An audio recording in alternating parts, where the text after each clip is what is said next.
Intentions are very powerful things. They're so powerful, and yet they're somehow sprinkled throughout our everyday mundane lives. In today's video, we're going to take a deeper look at what an intention is, as well as cover some thoughts or dynamics we might want to consider when we are setting and working with intentions. If it is your first time on the channel, hello and welcome. My name is Melanie. Along with my dear friend Alana, we have created Alchemia. Our intention for Alchemia, how topical, our intention for Alchemia is to support and empower you to live authentically, to be in alignment with yourself, to bring your own unique, beautiful spark and juju into this world, however that looks for you. So we are here to provide community support and resources for you along your path. So what is an intention? Before we get into the how-tos of it, what are we talking about? There is subtle differences, especially in the energetics, between things like intentions, goals, and resolutions. These things tend to get put into the same category because they all are, in a way, tied to what we want to create or see occur in our lives. But there are nuanced differences. The first being that goals and resolutions are future focused. There's a lot of conversation out there about manifestation or the law of attraction. And I think one of the common denominators that comes up in that topic would be speaking as though things have already occurred. When we are off in the future, we're not in the present moment. And that poses a problem because the only thing that exists is this present moment. And without going down that tangent too far, when we set goals and resolutions, we are creating distance and time, and we are reinforcing in this present moment that we do not have those things, or we do not embody that energy, or we are somehow in some way separate from that which we desire. That is a major difference between goals and resolutions and intentions. When we set an intention, its root word is to intend. This is how we are planning on moving within this moment. Intentions are present moment focused. This is how we frame intentions within Alchemia, and this is the framework that this video is going to be structured around. How to work with an intention in this present moment. Intention has a lot more to do with embodying and aligning to the frequencies that we're experiencing now that will shift and change our timelines and the trajectory of our life moving forward. But we are not concerned with the end goal when we're setting intentions. We are getting to the root cause of our whys and our motivations. So let's unpack that a little bit deeper. We see people work with intentions on a daily basis. This is often in the self-help or self-development community. We will see people journal and set an intention for a certain amount of time, say it's a day or a weekend. But you also see people working with intentions for longer periods of times, for events, for years, or for birthdays, or for ceremonies and retreats.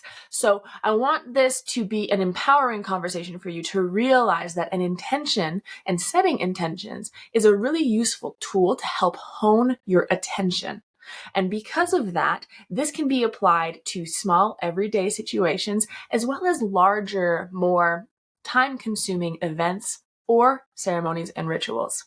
Working with intentions is not specific to any one way. This is a tool that can be applied in your life to support you in unique ways. And I think that's a very exciting framework to work with intentions. This is personalizable.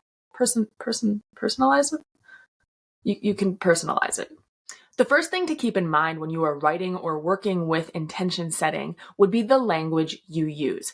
Like we already covered, intention is very present focused. So if we start using different tenses that imply it's going to take time, or I haven't achieved this yet, or maybe if certain things happen, then I can have this result, we are really skewing up our alignment with our timelines. So anchor your intention in the present moment and speak from a place of having already received that in which you intend.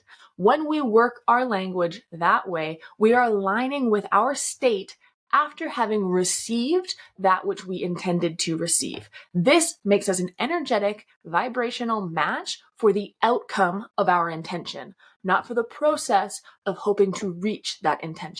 So to speak in that tone of gratitude and as if we have already received that which we have intended to is a very pivotal portion of working with intentions. Saying, I want to have a good day today, which leaves a lot of room for dynamics and energetics and timelines to come up in which you do not get what you want. There's space there.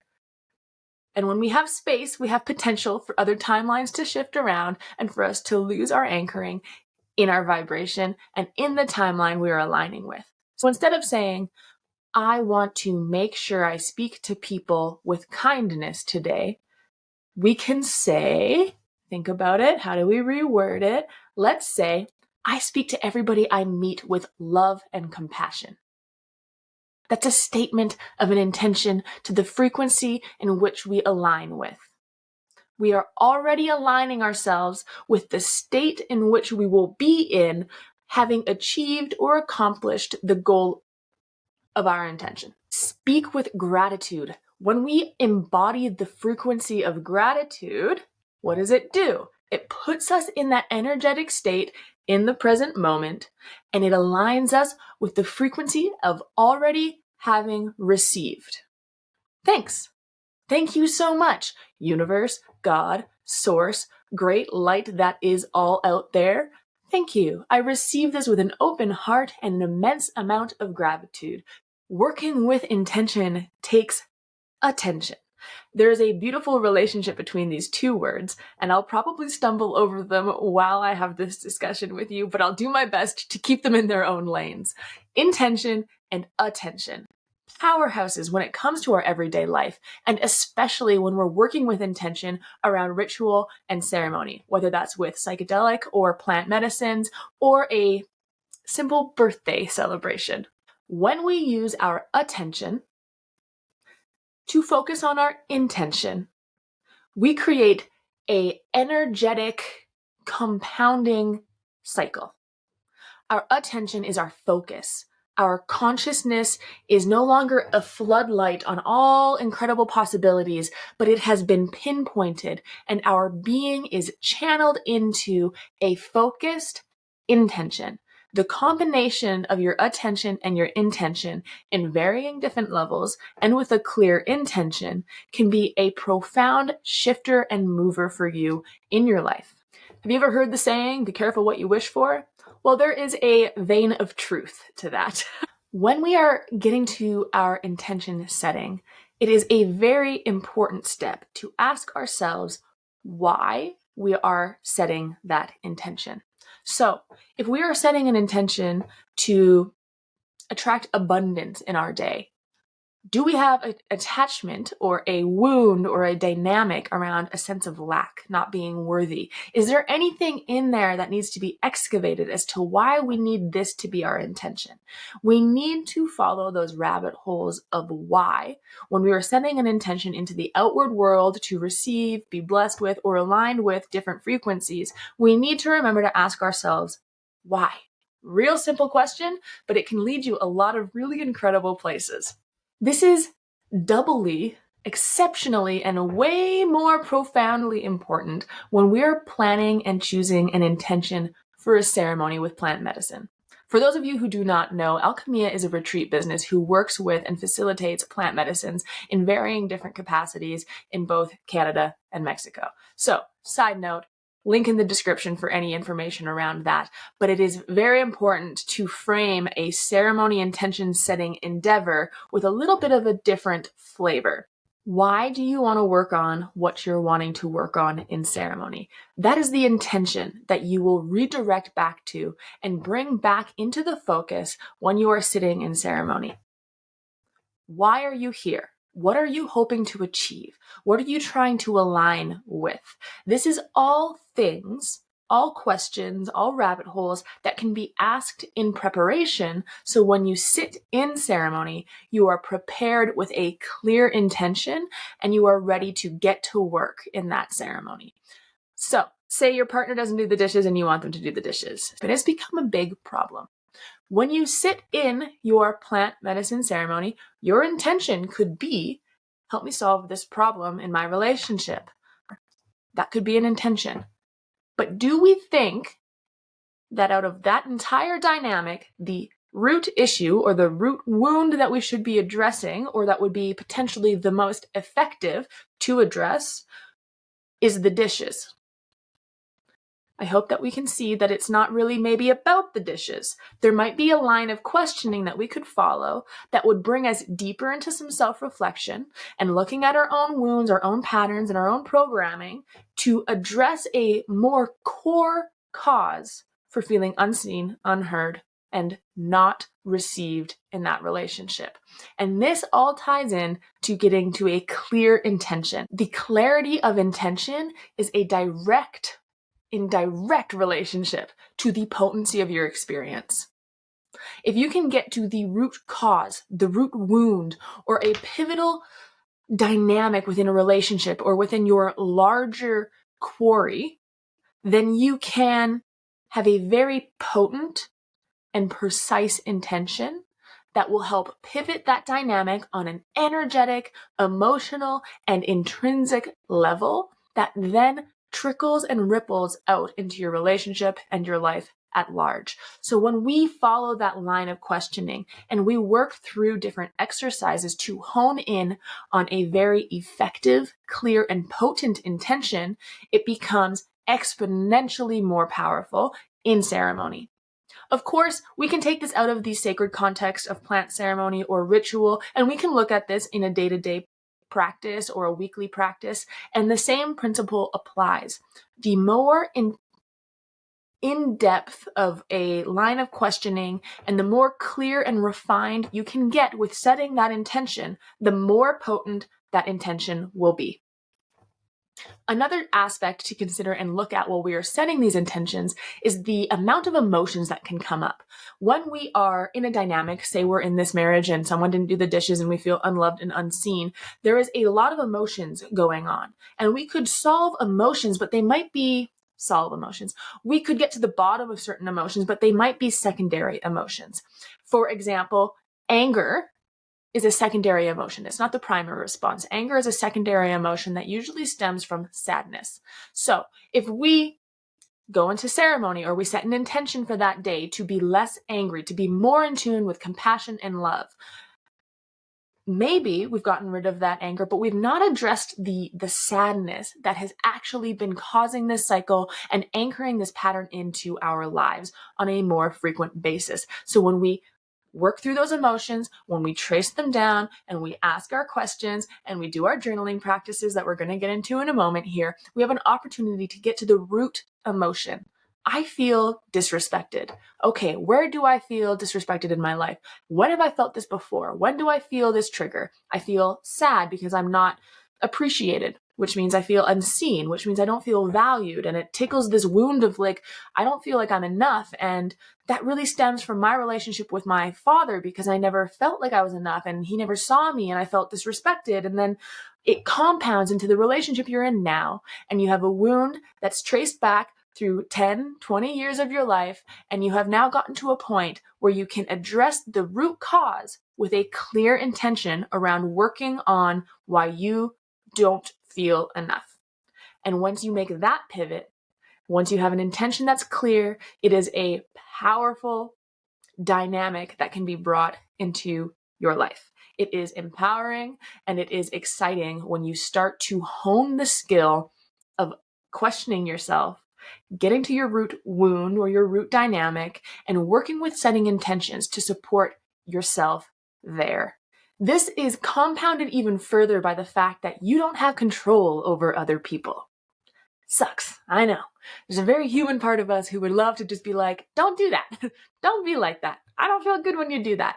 You have no control over people. You have control over you, which is why when you set an intention and you focus on yourself and your response or your reaction or how you choose to show up, the most pivotal and profound changes can occur because that's where you can actually enforce and work with your will to become a co-creator with the universe. You get to choose how you show up. And when we can get to the root causes of some of our emotional distress or our patterns and work with intention setting around those wounds, we then get to heal, alchemize, transform the way we move in our life, aligning us with the frequency and the energy that we intend to embody in the moment, in the present. So I know that that's a lot, but let's talk about a few ways that we can work with and hone down our many feelings, our many thoughts into some more clear intentions and get you well on your way to working with powerful, profound intentions.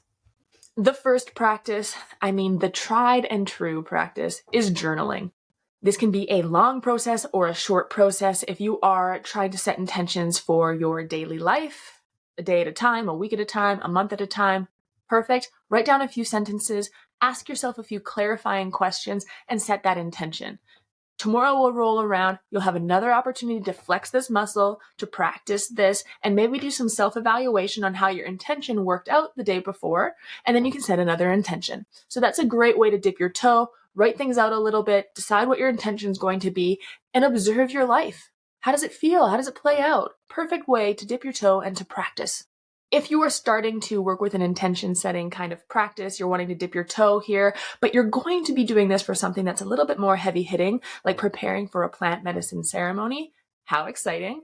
First of all, check out our Sacred Seat podcast episode on how to prepare for a plant medicine ceremony. We talk about this a little bit more in depth. We also cover physical prep, mental prep, emotional prep, all of the different realms you exist in. We chit chat about it there, Alana and I, on the Sacred Seat podcast. So I'll link to that in the cards and the description below. But when you are just setting your intention for your ceremony, you want to sit down and spend some very clear and often significant time questioning yourself, seeing what comes up. Often you can write out your entire story, the story you're living in, why you want to sit in ceremony in the beginning, and start pulling on specific threads. Did she make me feel that way? Have I felt that way before?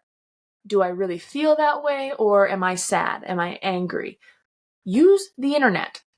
Call in a thesaurus on Google and try different words for anger. If you're having some challenges finding the right words to embody your feelings, there are so many resources to help you dig a little bit deeper. Ask yourself why, be gentle with yourself to see what comes up, follow the rabbit hole, and this will add so much depth to your work of setting an intention for your ceremony. In addition to journaling, we truly, truly recommend meditation. Give yourself space to ask and wait to hear a response from your internal guidance system. You can call this your true self, your spirit, your soul, your spirit guides, God themselves. Whoever, whatever you want to call this, meditation is an opportunity for us to hear and listen. Our intuition can speak to us, however you want to paint this. But if you give yourself space to see, hey, what area of my life should I focus on? Ask the great cosmic void and give yourself space to hear what arises for you. Maybe you're doing this in conjunction with your journaling. You're asking your questions and then you're doing a 5, 10, 15, 20-minute meditation and seeing what comes up for you. Some of these things, some of these wounds, some of these patterns, they go back for years. Those are deep and they take time. So give yourself that time. Meditation is an incredible way to do this. And I'm not talking about always just sitting with your legs crossed, eyes closed, deep breaths. You could do walking meditations. Who hasn't experienced going on a hike with one of their dear friends and the conversation just rolls because you're walking? The walking and talking symptoms. There's science behind this that I don't know how to explain, but there's science behind this. When you are walking in the forest or you're going on a hike, your brain is processing and keeping you moving and keeping you safe and doing all of its normal things. And it gives you an opportunity to tap in to that quiet spot in your head where other voices, internal voices, soft whispers get to show up and talk to you. So try a walking meditation when you are contemplating and spending time on getting that clear, powerful, and potent intention. While you are working through these different practices, feeling it out, and honing in on an intention, do not be afraid to write it out, erase it, and rewrite it. You can change this intention. Once you are satisfied with it, you're ready to go to speak it into existence, that's fine. You can add different words later if it feels more alive into you. This is not a practice that is set in stone. There is no horrific thing you're going to do that is going to rewrite your destiny in one day by saying an intention out loud and using the wrong word. So just give yourself some freedom. It's okay to be new. It's okay not to know exactly what you're doing. That's actually the exciting part. You get to go on this journey with yourself. You get to find new and wonderful ways to co-create and make the beautiful life that you also choose to live. And an intention setting practice is a means to do that. Give yourself that grace to explore and to play around with different ways of setting an intention that work for you. Are you not into writing it down? That's fine. Don't write it down. Maybe you save them into your Instagram story and that's a way you work with your intention. Maybe you write it in your phone. Maybe you tell a tree on your morning walk to work. There is a lot of ways to do this, and we so thoroughly encourage you to find what lights you up and do that because it's going to be the most potent for you. When you are preparing for something that's a bit more intentional, such as a ceremony or a ritual, you're going to want to give yourself some time and give yourself some permission to reframe that intention a few times. As things come up from the deep well that you are, you're going to have to pivot. You're going to have to see, hey, I wasn't actually angry. I was deeply hurt. And now my intention looks different when I can recognize and witness myself in a different emotional state. So you are allowing yourself to flow because you are not a static person. And there's going to be different pivots and things that come up a lot for that. Give yourself permission to erase your intention and write a new one. That is part of the process, and that is refinement. Like we said at the beginning, working with intention can be extremely potent, whether this is in a daily practice or if you're preparing for a ritual or a ceremony. Having some groundwork laid, I want to really encourage you to explore. Like we said at the beginning of this video, working with intention can be extremely powerful, and there is a lot of different and creative ways to do it.